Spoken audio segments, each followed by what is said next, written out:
The chamber doors sealed behind me with a sound like a held breath finally released, and I knew there was no walking back out until I had said everything they wanted to hear. 12 members of the Joint Species Council sat above me on a raised platform, their eyes glowing faintly in the dim light, waiting. I was Kriveth. My name was Vale Ashtoran, and I had worn the uniform of the 2nd Assault Fleet for 11 cycles. I had stood on the surface of 40 worlds. I had watched flags fall and cities kneel. I had never once been asked to explain a war we had already won on paper. But this was different. This was about the humans. Warrior Ashtoran, said the eldest counselor, a thin, ancient being named Sorai Vun, whose voice carried the weight of 1,000 years of command. You were present at the human front, from the first contact to the final withdrawal. Command has received reports that cannot be explained through ordinary channels. Soldiers refusing reassignment.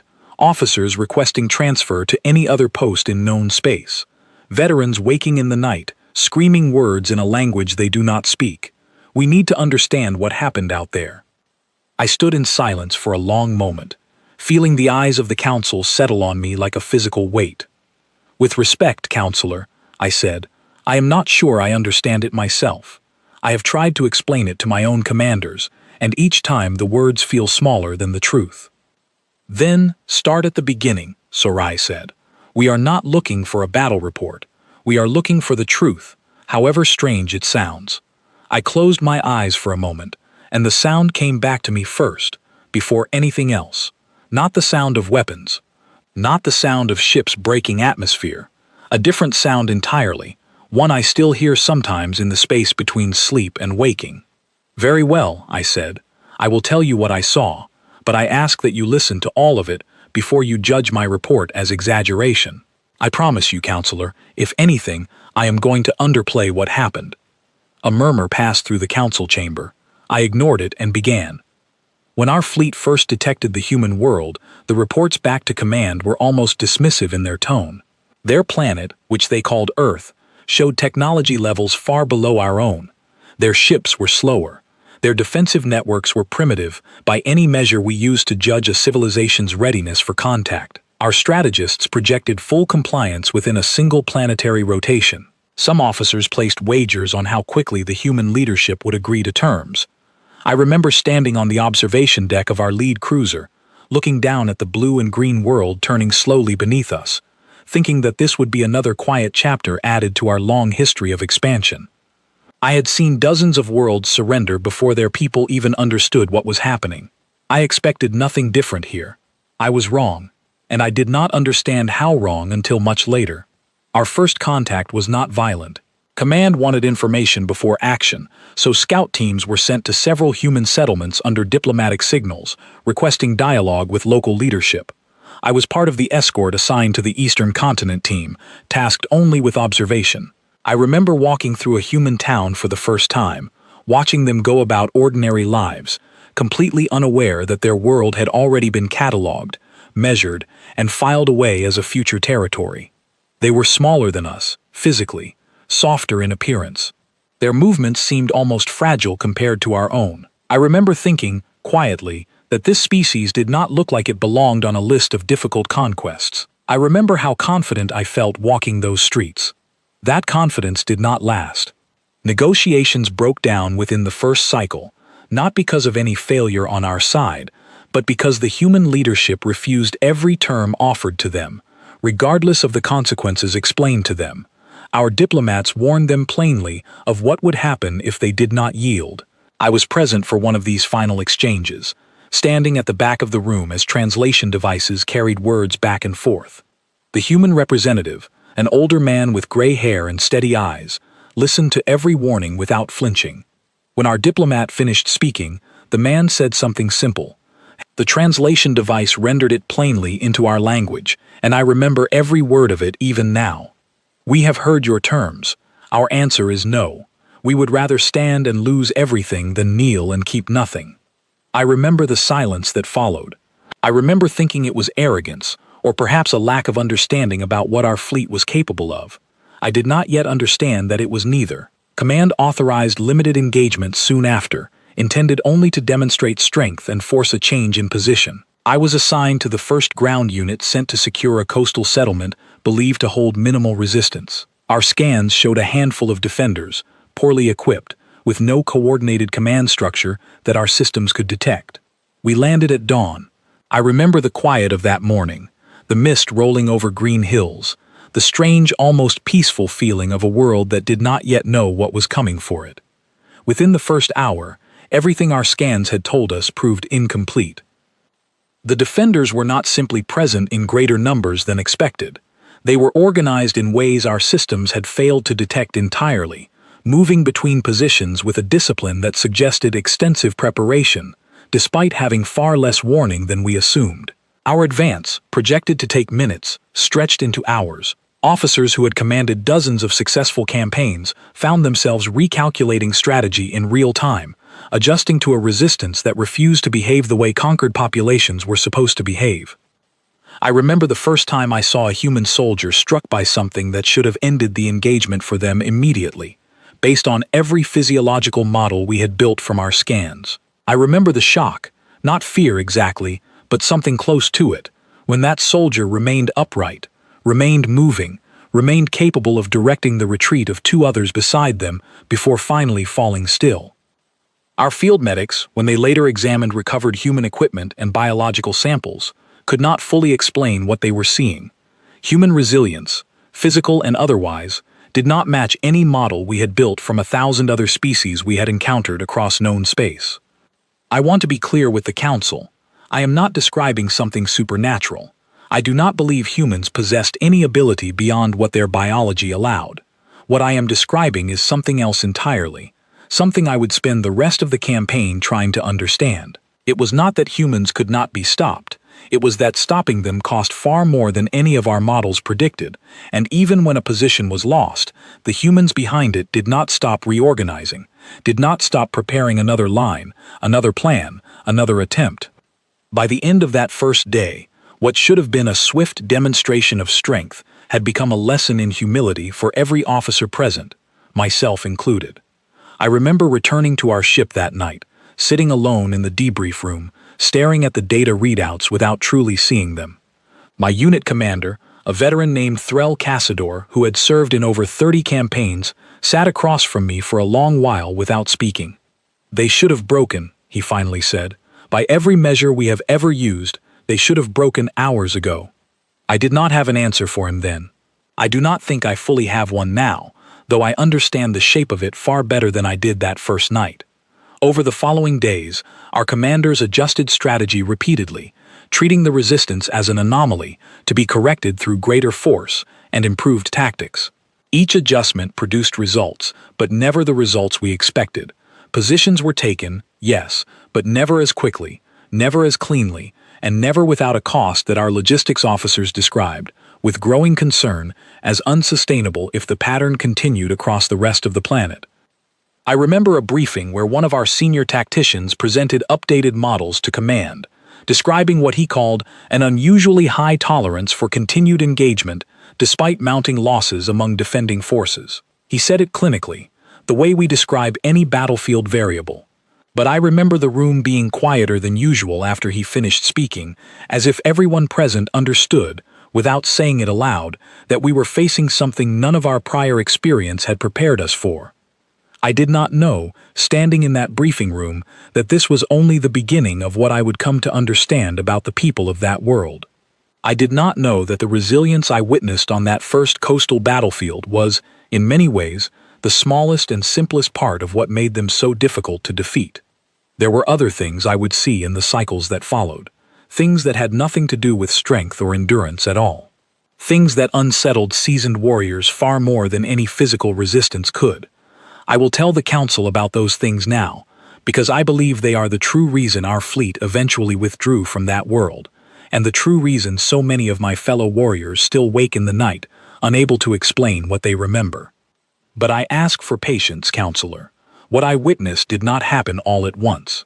It built slowly, battle by battle, until even the most experienced among us understood that we were not simply fighting a species with unexpected physical durability. We were fighting something we did not have a word for yet, and by the time we did find the words for it, many of us wished we never had. There is a moment I return to more than any other counselor when I try to explain why the human front changed something in me. It happened on the 23rd day of the campaign. During what should have been a minor engagement near a river crossing our forces needed to secure before advancing further inland. By that point, our command structure had already adjusted its expectations significantly. We no longer assumed quick surrender. We no longer treated human resistance as a temporary obstacle to be swept aside within hours.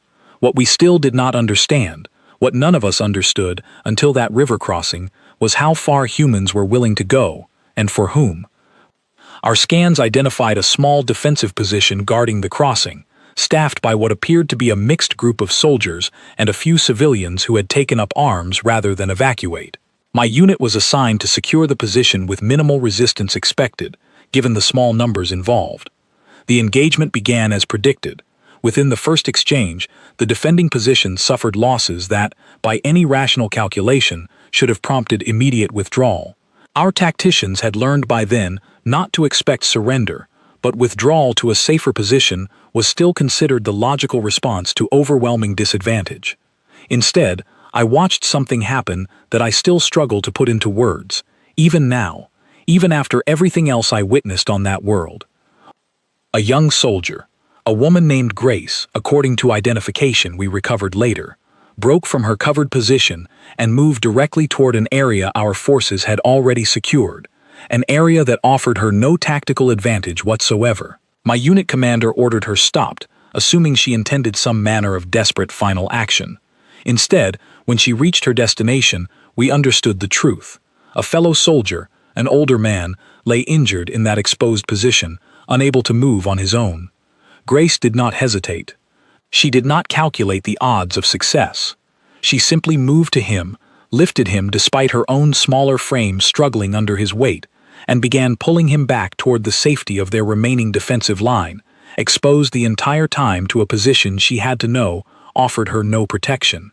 I remember my commander's voice over comms, sharp with disbelief, ordering our forces to hold rather than engage, because even he seemed uncertain how to process what he was witnessing.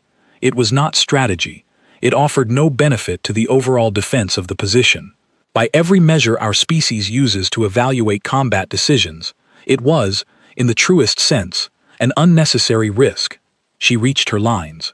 Both of them survived that engagement, though barely. And when our forces eventually secured the position hours later than projected, I asked one of the surviving defenders, through a translation device, why she had done it. Why risk everything for one person when the position itself was already lost? The answer she gave me has stayed with me since that day. Not the words themselves, though I remember them, but the certainty behind them. She said simply that they do not leave each other behind. Not won't, not try not to, do not, as though it were not a choice she was making in that moment, but a fact about who she was that existed before the battle ever began. I want the Council to understand that this was not an isolated occurrence. Once I began to notice this pattern, I could not stop seeing it, engagement after engagement, across different units, different regions, different circumstances entirely. Humans, again and again, made decisions that placed the well-being of a single companion above tactical advantage, above mission success, above what any of our own doctrine would have considered acceptable risk. I remember a briefing, weeks later, where our fleet's chief strategist, a calm and analytical officer named Doran Rell, who had served longer than almost anyone else in our command structure, tried to explain this behavior to the assembled officers. He approached it the way he approached everything, methodically, searching for the underlying logic that would make sense of what we were observing. We initially theorized, he said, standing before a wall of data models that still could not fully account for what we witnessed, that this behavior served some larger strategic purpose we had not yet identified. Perhaps morale maintenance, perhaps a signaling mechanism to other units. We have since abandoned that theory. Why? One of the younger officers asked. Doran was quiet for a long moment before answering. Because the behavior persists even when no one else is present to witness it. Even when it offers no strategic benefit whatsoever. Even when it costs them battles they might otherwise have won. We have reviewed dozens of engagements now, and the pattern holds regardless of circumstance. It is not calculated. It appears to be something closer to instinct. I remember the silence that followed his explanation, the same uneasy quiet I had come to associate with any true understanding of the human front. We had encountered many species across known space with strong group loyalty, counselor. That in itself was not unusual. What was unusual, what none of us had a framework for, was loyalty that operated independent of outcome. Loyalty that did not weigh the cost against the benefit before acting. Loyalty that seemed to exist as an unbreakable rule rather than a calculated strategy. This pattern extended beyond individual soldiers pulling companions from danger.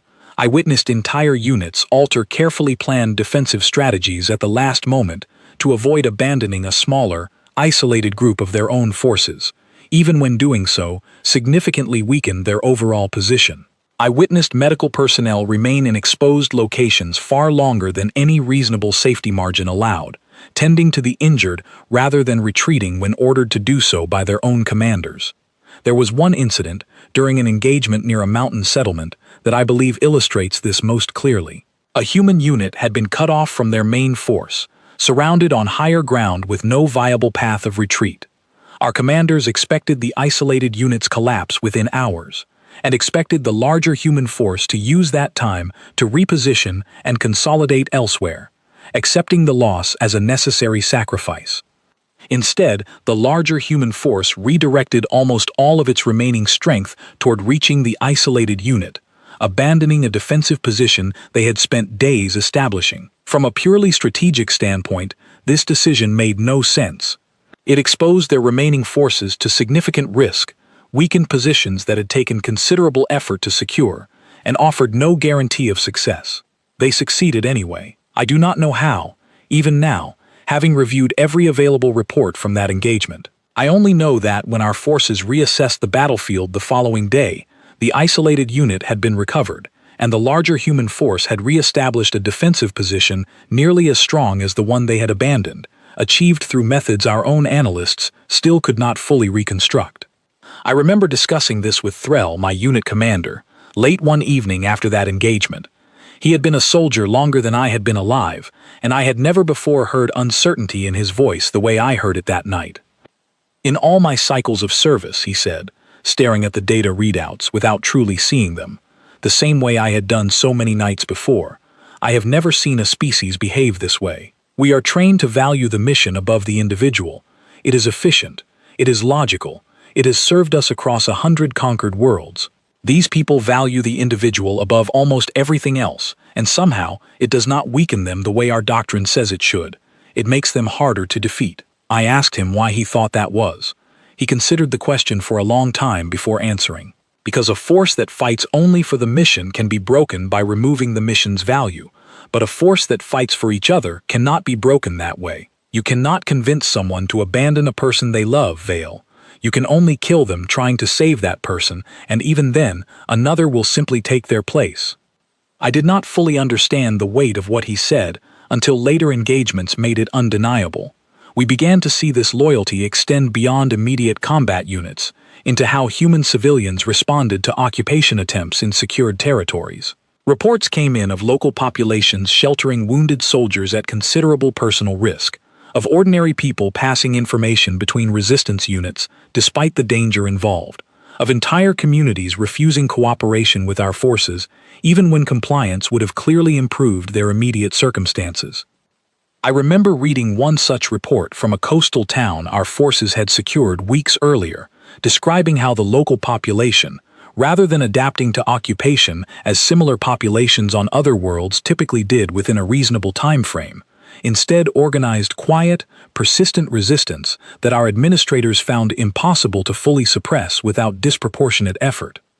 The report included a translated statement from a local leader, an older woman, who had been asked by our administrators why the population continued resisting despite clear evidence that continued defiance offered no realistic path to victory. Her answer was recorded plainly in the report, and I remember reading it more than once, trying to understand the certainty behind such simple words. She said that victory was not the only reason people choose to stand together, and that some things mattered more than winning. I did not understand that statement fully at the time. I understand it now, counselor, though I wish I did not, because understanding it means understanding why this campaign cost us so much more than any other in our history, and why so many of the warriors who fought alongside me have not been the same since returning home. We had encountered strength before. We had encountered technology superior to our own on other worlds, and had adapted our strategies accordingly. What we had never encountered, not until we met the people of that world, was an enemy whose greatest strength lay not in weapons or tactics, but in an unbreakable devotion to one another that made every single loss feel personal to them, and somehow made every single loss make them more determined rather than less. I will tell the Council what happened next, because it is perhaps the clearest example of everything I have described so far, and because it is the moment I believe changed how every soldier in our fleet understood what we were truly facing on that world. The engagement I am about to describe took place near a fortified settlement our forces called the Western Basin, though the humans had their own name for it.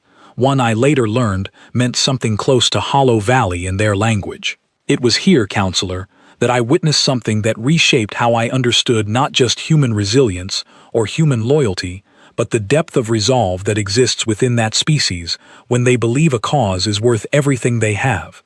Our fleet had been advancing steadily for nearly 2 months by that point, and while the pace remained slower and costlier than any campaign in our history, Command still believed final human surrender was inevitable, given enough time and pressure. The Western Basin represented a key logistical point, and securing it was expected to significantly weaken the remaining human resistance across the region. What our scans failed to communicate, what no scan ever seemed to fully capture about that world, was the sheer determination of the people defending it. The settlement itself was modest, home to perhaps a few thousand people before the war reached them, along with a garrison of soldiers tasked with its defense. Our approach was methodical, learned through hard lessons from previous engagements. We no longer expected quick victories. We planned for extended resistance, accounted for unexpected tactics, prepared for losses far beyond what similar operations on other worlds would have required. Even with all of that preparation, what happened at the Western Basin exceeded every expectation we had built. The defenders, aware they were significantly outnumbered and outmatched in terms of raw technological capability, did not attempt a conventional defense. Instead, they transformed the entire settlement into something closer to a living maze, using knowledge of their own terrain in ways our forces could not anticipate or counter effectively. Every structure became a potential position, every street became a choke point, every apparent retreat became a trap designed to draw our forces into vulnerable positions. I remember the frustration among our command officers as engagement after engagement produced results that fell short of projections, despite every tactical advantage remaining firmly on our side in terms of raw capability. It was not that the humans possessed superior weapons or unknown technology. It was that they refused to fight the battle on terms that favored us, and instead forced us to fight on terms that favored their intimate knowledge of the ground beneath their feet and their absolute refusal to accept the outcome our command considered inevitable.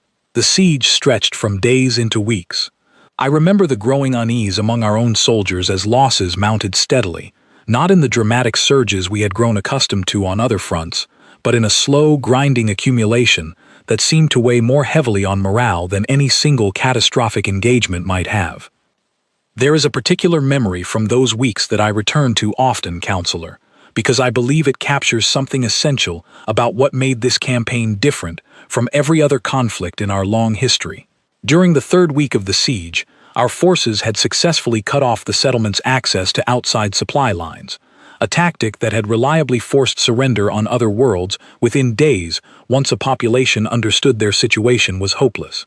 Our commanders expected similar results here. Instead, we began receiving reports from forward observation units describing something none of us had context to fully understand. Rather than showing signs of diminishing morale as supplies dwindled, the defenders appeared to grow more resolved. Reports described increased coordination between remaining defenders, more efficient use of remaining resources, and perhaps most unsettling of all, a noticeable shift in tone among intercepted communications. One observer described it not as despair, but as something closer to clarity, as though the narrowing of options had somehow simplified their resolve rather than diminished it. I was present during one nighttime observation shift near the settlement's outer perimeter when I witnessed something that I believe illustrates this shift more clearly than any report could convey. It was quiet that night, the kind of quiet that settles over a battlefield during a lull between engagements, when both sides pause not out of mercy, but out of simple exhaustion. I remember standing at my post, scanning the darkened settlement for any sign of movement, when the sound reached us. At first, none of us understood what we were hearing. It began low, almost too faint to register clearly through our equipment, but it grew steadily as more voices joined whatever it was that had started it. I remember the confusion among my fellow soldiers, several of us exchanging uncertain glances as we tried to identify the source and purpose of the sound. It was singing. I want the council to understand that this was not celebration. It was not triumph. By every measure of their situation, the defenders of that settlement had every reason to expect defeat within days. Their supplies were nearly exhausted. Their numbers had been steadily reduced through weeks of continuous engagement. Any rational assessment of their circumstances would have suggested despair as the only reasonable response. Instead, they sang. I remember the translation devices struggling to render the words clearly at first, given the distance and the layered voices, but eventually enough of it came through for us to understand its meaning. It was not a song of celebration or hope for rescue. It was something closer to a declaration, a statement made not to us, not even entirely to themselves, but simply into the night, as though the act of singing itself was a form of resistance that no siege could take from them. I remember my unit commander standing beside me, listening in silence for a long while before finally speaking. "I do not understand this," Threll said quietly, and I remember how unusual it was to hear uncertainty in his voice after everything else we had witnessed together. "We have surrounded them. We have cut off their supplies. Every measure we use to evaluate an enemy's remaining will to fight suggests they should be approaching collapse. Instead, they sing as though they have already decided the outcome does not matter." I did not have an answer for him in that moment, though I have thought about that night more than almost any other memory from that campaign. I have come to believe, Counselor, that what we witnessed was not a failure of their morale assessment or some miscalculation on our part regarding their remaining resources. I believe we were witnessing something far simpler and far more unsettling than any tactical explanation could offer. We were witnessing an enemy that had already made peace with the possibility of loss, and in doing so, had removed the one lever our strategies depended on most heavily. Every campaign we had ever fought relied, in some fundamental way, on the fear of loss eventually overcoming an opponent's will to continue. Fear of losing territory, fear of losing resources, fear of losing lives. That fear, applied with sufficient pressure over sufficient time, had always eventually produced the outcome our command expected. The defenders of the Western Basin had, in some manner none of us fully understood until much later, released themselves from that fear entirely. They were not fighting to avoid loss. They had already accepted whatever loss might come. They were fighting simply because stopping was never a consideration they allowed themselves to entertain. I remember one of our senior officers, a veteran of many campaigns named Corin Delvish, addressing a gathering of unit commanders shortly after that night, attempting to explain the strategic implications of what we had witnessed. "We have encountered determined resistance before," he said, "on other worlds, in other campaigns. But determined resistance typically weakens as circumstances become more desperate. What we are witnessing here defies that pattern entirely. Their resolve appears to strengthen precisely when circumstances become most dire. I confess, I do not have a strategy prepared for an enemy that grows more dangerous the closer they come to what should be their breaking point." The siege continued for another 11 days after that night. I remember each of those days feeling heavier than the ones before, not because our forces were losing ground in any measurable sense, but because something had shifted among our own soldiers as well. I began to notice a quiet unease spreading through our ranks, a hesitance that had nothing to do with fear of physical harm and everything to do with confronting an opponent whose fundamental nature seemed to operate outside every framework we had ever used to understand warfare. When the settlement finally fell, it did not happen the way our command had originally projected weeks earlier. There was no dramatic collapse, no sudden surrender born of exhausted resources. Instead, the defenders continued resisting until the very structure of their defense simply could no longer physically hold, exhausted not in spirit, but in raw capacity to continue. I remember walking through that settlement afterward, counselor, and I remember the particular quiet that settled over our forces as we did so. It was not the quiet of victory. None of us who were present that day would describe what we felt as triumph. It was something closer to a somber recognition that we had defeated an enemy through sheer attrition rather than through any tactical superiority we could claim credit for, and that the cost of that victory had been far higher, in every sense, than any of our command structures had anticipated when this campaign first began. I spoke briefly with one of the surviving defenders during the aftermath, a young man named Nathan, who had served as one of the settlement's junior officers throughout the siege. I asked him, through our translation equipment, how they had managed to maintain such resolve throughout weeks of increasingly desperate circumstances. He looked at me for a long moment before answering, and I remember his expression carried none of the hatred or fear I might have expected from someone who had just endured what he endured. Instead, there was something closer to exhaustion mixed with a strange, quiet steadiness. "We knew from the beginning we might not win," he said, "but losing was never the same thing as giving up, to us. We decided a long time ago that we would rather be remembered as people who stood until the end than as people who knelt before it came. That choice does not depend on whether we win or lose. It only depends on what kind of people we decide to be while it is happening." I did not have a response prepared for those words, counselor, and I still do not, even now, standing before this council trying to explain what that campaign taught me about the people of that world. We had encountered many things across 100 conquered worlds. We had encountered superior technology, requiring us to adapt our approach. We had encountered fierce warrior cultures, whose physical capabilities exceeded our own. We had encountered political structures so fractured that conquest became less a matter of force and more a matter of patient manipulation.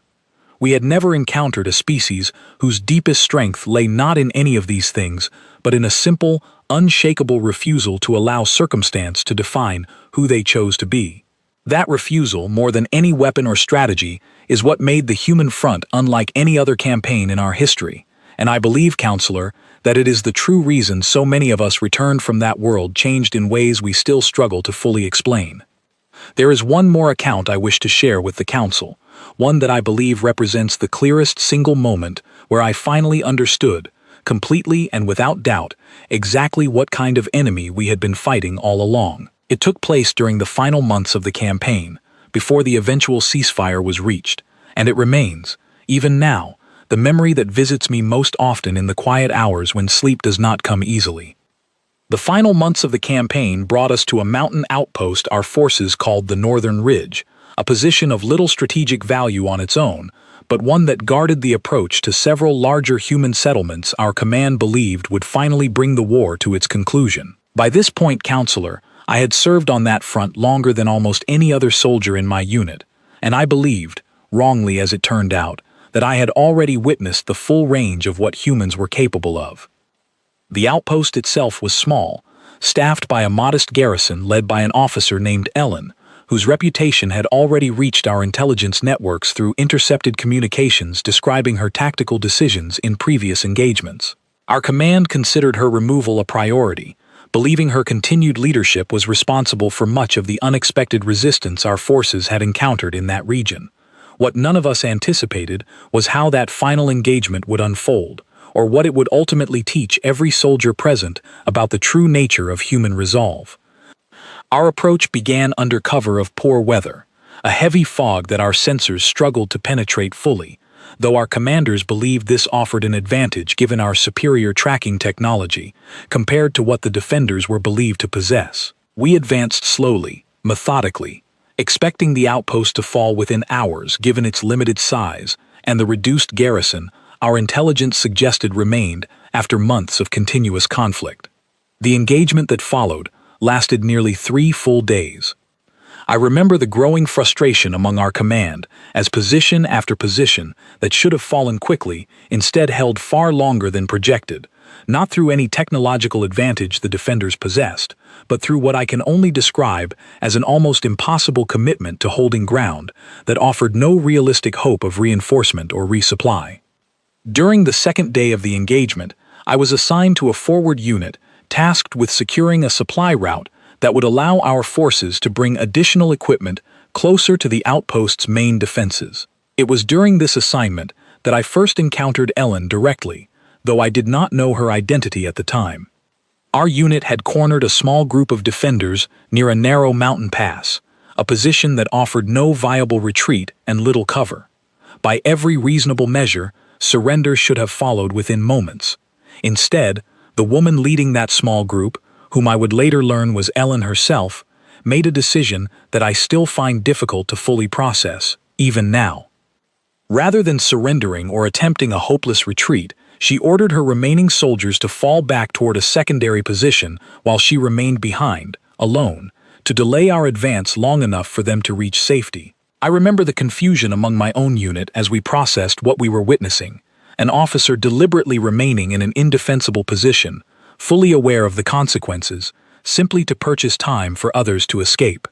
I want to be clear with the Council that I am not describing an act of desperation or panic. Everything about her demeanor during those final moments suggested calm, deliberate choice, rather than any loss of composure. She had decided, with complete clarity, that her remaining time would be spent ensuring others survived rather than attempting to preserve herself.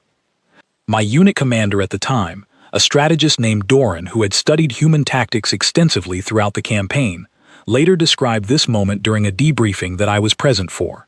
He struggled, more than I had ever seen him struggle before, to explain what he believed motivated such a decision. "We have seen sacrifice before," he said, addressing the assembled officers, "in other campaigns, on other worlds, but sacrifice in those contexts was almost always tied to some larger strategic calculation, a trade intended to produce a clear tactical benefit that outweighed the cost. What we witnessed at the Northern Ridge does not fit that pattern. The benefit gained, a few additional moments for a handful of soldiers to reach a marginally safer position, does not appear proportional to the cost incurred. And yet, across dozens of similar engagements throughout this campaign, we have seen this same choice made repeatedly, by different individuals, in different circumstances, always with the same underlying logic. They value the survival of others more than they value their own continuation, even when the mathematics of the exchange make no rational sense by any framework we use to evaluate combat decisions. I remember sitting in that debriefing, listening to Doran's analysis, and feeling something shift within my own understanding of what we had been fighting all along.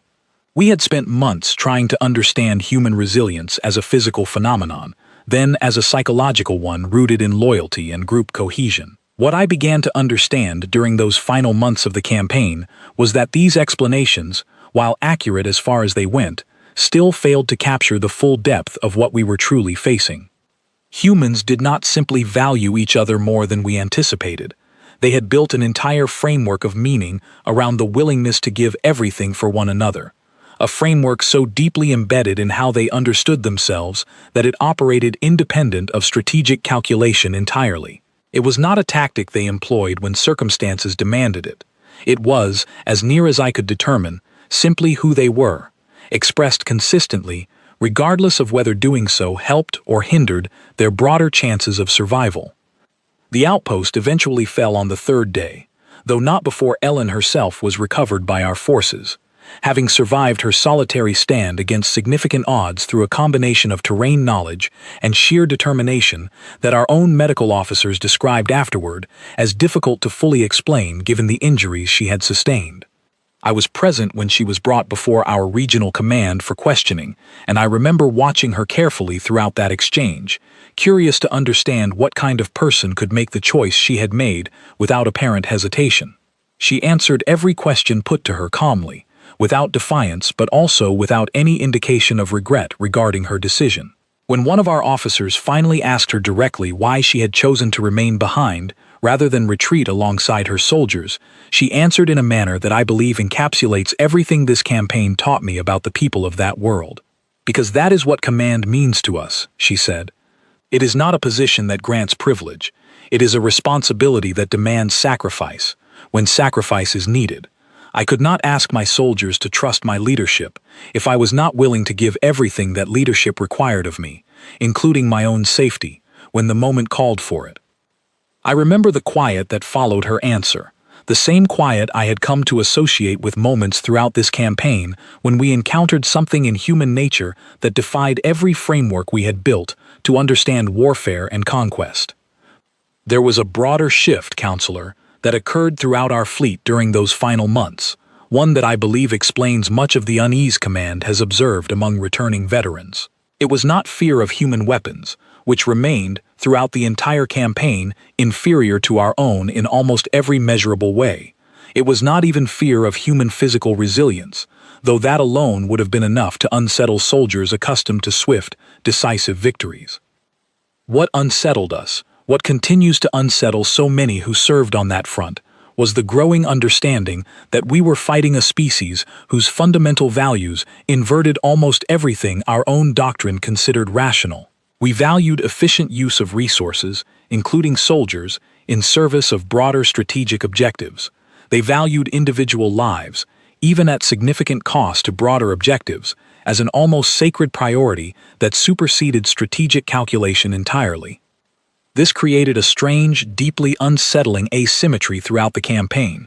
Our forces could calculate acceptable losses, could weigh strategic benefit against cost, could make the kind of clear-eyed decisions that efficient warfare requires.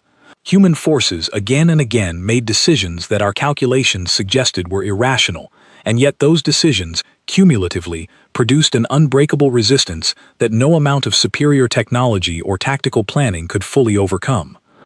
I remember discussing this with Threll during one of our final conversations before the ceasefire was eventually reached.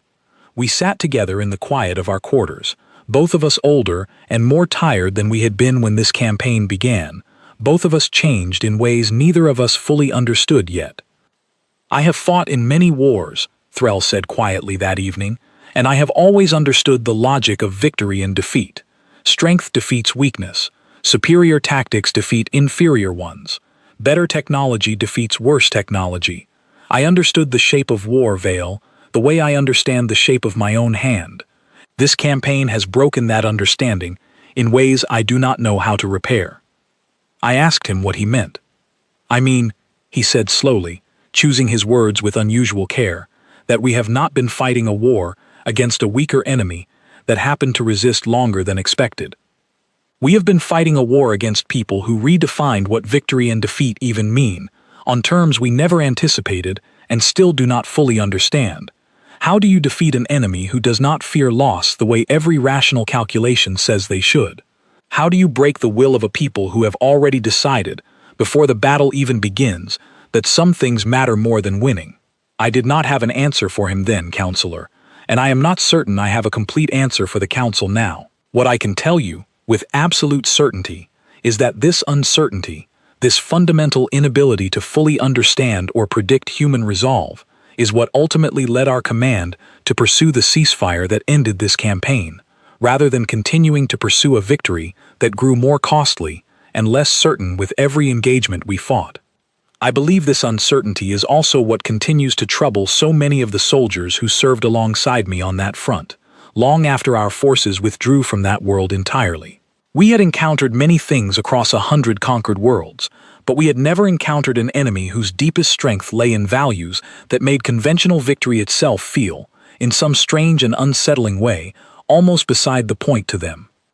There is one final matter I wish to address before the Council, one that I believe explains, more than anything else I have described, why this campaign left such a lasting mark on those of us who fought it, and why I believe humanity remains, even now, in the aftermath of ceasefire, the single most significant concern facing our continued expansion across known space.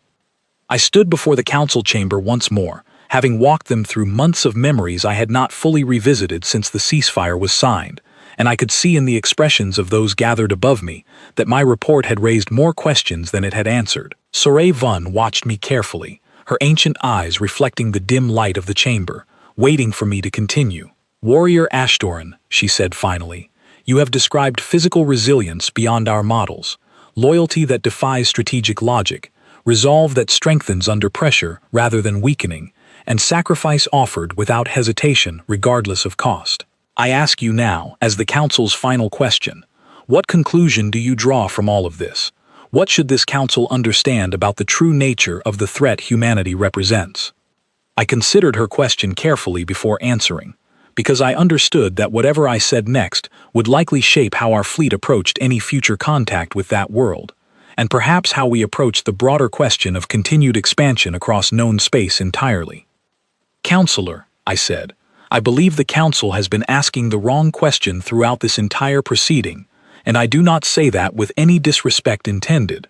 We have been trying to understand humanity's danger through the lens of capability, whether their weapons exceed our own, whether their technology poses a threat we have not accounted for, whether their physical resilience represents some biological advantage we failed to detect. I do not believe capability is the correct framework for understanding what makes that species so difficult to defeat. Then what is the correct framework? Sarai asked. Will, I said. Not capability, counselor, will.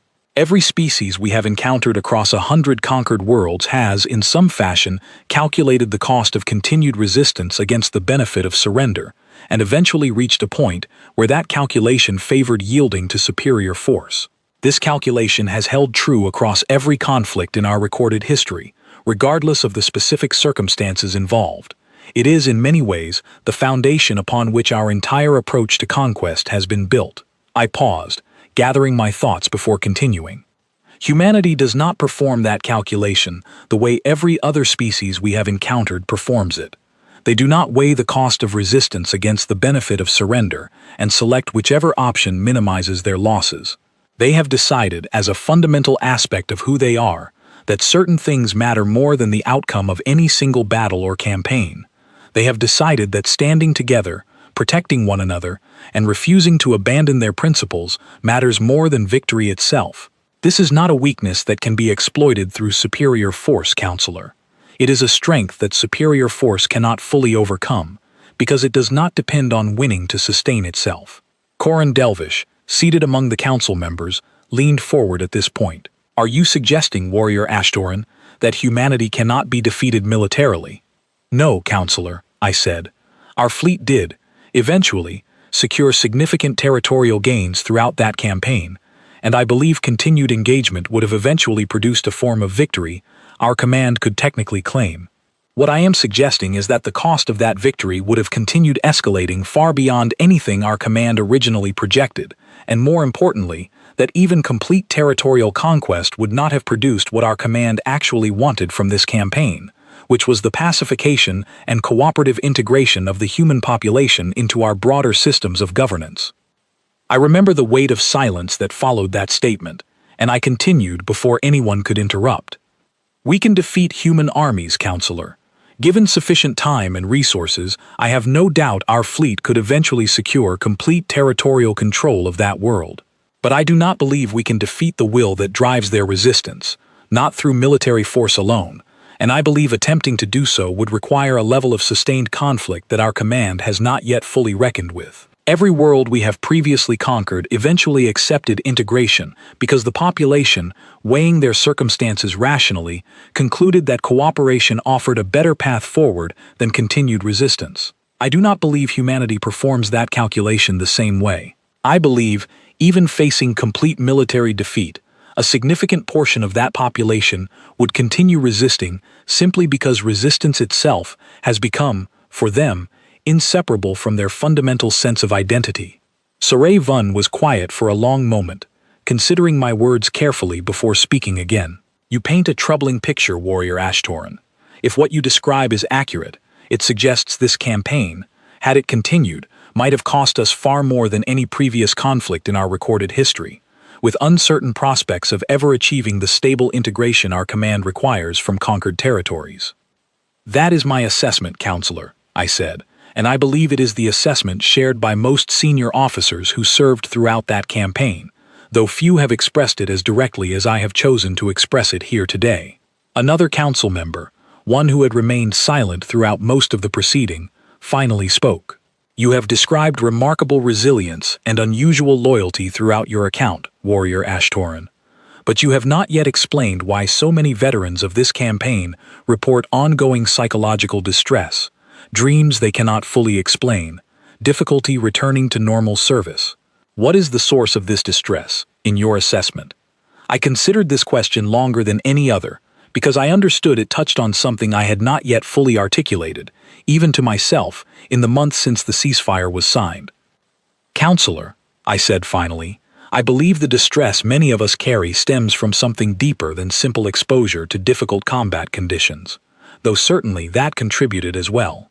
I believe what unsettles us most profoundly is the recognition that we encountered, for the first time in our history, a species whose values fundamentally challenge the assumptions upon which our entire civilization has been built." I paused, searching for the right words to continue. "We have always understood strength as the capacity to impose our will upon others, and we have always understood victory as the successful application of that strength. Humanity forced us to confront the possibility that there exists another form of strength entirely, one rooted not in the capacity to impose will upon others, but in the refusal to abandon one's own principles regardless of cost. This is deeply unsettling, Counselor, because it suggests that our entire framework for understanding strength and victory may be incomplete in ways we had never previously considered. Many of us returned from that world having witnessed acts of courage and sacrifice that we cannot fully reconcile with our own understanding of rational behavior, and I believe that unresolved tension is the true source of the distress command has observed among returning veterans." I remember the quiet that settled over the chamber following that statement, a silence that felt different from the uncertain quiet that had characterized much of my earlier testimony. This silence felt closer to genuine contemplation, as though the council itself was beginning to grasp the true weight of what this campaign had revealed about the limits of our understanding. TerrorHFY finally broke the silence. "Warrior Ashtoran, I have one final question for you, and I ask that you answer honestly, without concern for how your answer might be received by this council. Do you believe humanity poses a genuine threat to our continued expansion across known space, beyond the immediate territorial conflict we experienced on their world?" I thought carefully before answering, because I understood the significance of what I was about to say, and I understood that my answer would likely shape how our fleet approached any future encounters with humanity, and perhaps how our civilization understood itself moving forward. "Counselor," I said, "I do not believe humanity poses a threat in the conventional sense our command typically considers when evaluating potential adversaries. Their technology, while advancing rapidly, remains behind our own in most measurable categories. Their military capacity, while more resilient than any species we have previously encountered, does not exceed our own in raw capability." I paused, gathering the full weight of what I wanted to say next. "But I believe humanity poses a different kind of threat entirely, one our command has not yet developed adequate frameworks to address. They demonstrate, through their example, that a civilization can choose values which prioritize individual dignity and mutual loyalty over pure strategic efficiency, and that such a civilization, rather than being weakened by this choice, becomes remarkably difficult to fully subdue or integrate into systems that do not respect those same values. If other species across known space encounter humanity, or learn of their example through continued contact, I believe there is a genuine risk that humanity's approach to resistance and resilience could inspire similar resolve among populations we have previously considered pacified and stable." I remember the murmur that passed through the assembled council following that statement, and I understood, watching their expressions, that I had articulated a concern that many of them had already begun to consider privately, even before I had spoken it aloud. "In short, Counselor," I continued, "I believe humanity represents not a military threat in the traditional sense, but an ideological one. They have demonstrated, through months of sustained resistance, that our model of conquest through overwhelming force and strategic pressure has a genuine limitation we had never previously encountered. I believe this demonstration, should it become known more broadly across the territories under our influence, could prove far more destabilizing to our long-term interests than any single military engagement ever could." TerrorHFY nodded slowly, considering my words with the gravity they deserved. "Thank you, Warrior Ashtoran. Your testimony has been more illuminating and more troubling than any report this council has received regarding that campaign. We will need to consider carefully how this assessment shapes our future approach, both toward humanity directly and toward our broader strategy of expansion across known space." I was dismissed shortly after, and I remember walking from that chamber, feeling a strange mixture of relief and continued unease. The same mixture I had carried with me since the ceasefire was first announced.